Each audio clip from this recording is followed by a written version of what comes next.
সকালবেলা ঘুম থেকে উঠে মেয়েকে রেডি করে দিলাম, তাকে নিয়ে চলে গেল আপনাদের ভাইয়া স্কুলে। আর সেদিক থেকেই বাজার করে নিয়ে আসছে। তো বাসায় অনেক মেহমান আছে, ভাইয়ের ছেলে, মা আসছে, বড় বোন, ভাগ্নি, তো আরেক ভাগ্নি আসছে।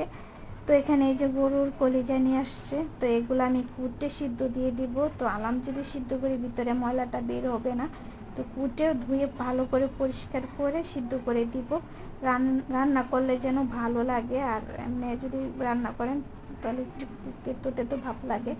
তো আমি কি করি, কুটেই সিদ্ধ বসিয়ে দিই। আর এদিকে রান্নার জন্য কড়াই বসিয়ে দিলাম। হ্যালো এভরিওয়ান, আসসালামু আলাইকুম।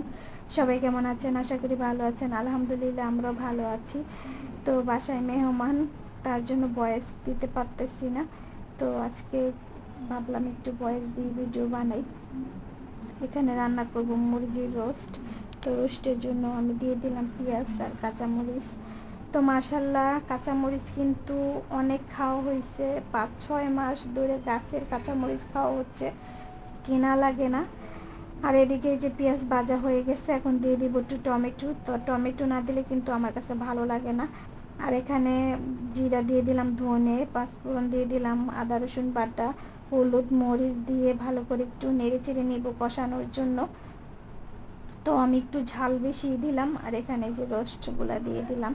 তো আজকে একটু ভাজি নেই, ভাজা ছাড়াই রান্না করব, দেখি কেমন হয়। তো এখন নেড়ে চেড়ে দিব কষানোর জন্য। তো কষানো হয়ে গেছে, আমি এবার একটু ঝোল দিয়ে দিলাম। তো সেই ভিডিওটা নিতে পারি নাই। তো এখন একটু নেড়ে চেড়ে দিব, নিচে যেন না লেগে যায়। তো রান্নাটা ফাইনালি হয়ে গেছে। আর এদিকে মা যে চালটা নিয়ে আসতে, তো সেইগুলোই বসছি খাওয়া দাওয়া করে বিকেলবেলা। তো কেটে নেব একটু আচার বানানোর জন্য। তো অনেক দিন ধরে চালতার আচার খাওয়া হয় না। তো এই যে বসে বসে এখন এগুলা করব। আর বাসায় অনেক মেহমান আছে, তার জন্য ভয়েস ভিডিও দিতে পারি না। তো আজকে একটু ভাবলাম ভয়েস দিয়ে ভিডিও বানাই। তো চালতাগুলো এখন কেটে আমি একটু নুন দিয়ে ভিজিয়ে রাখবো, যাতে ভিতরে কষটা বের হয়ে যায়। তারপরে চিনি দিয়ে জাল দিয়ে নিব। তো মা অনেক দিন ধরে আসে না, তো অনেক জোর করেই বললাম যে আসো, কয়দিন থেকে যাও।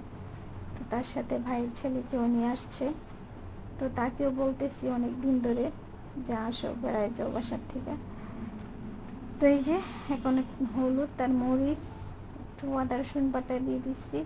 আর দিয়ে দিচ্ছি চিনি, লবণ। আমি এখানে বিট লবণটা দিয়েছি। তো এটাকে আমি জাল করে নিব।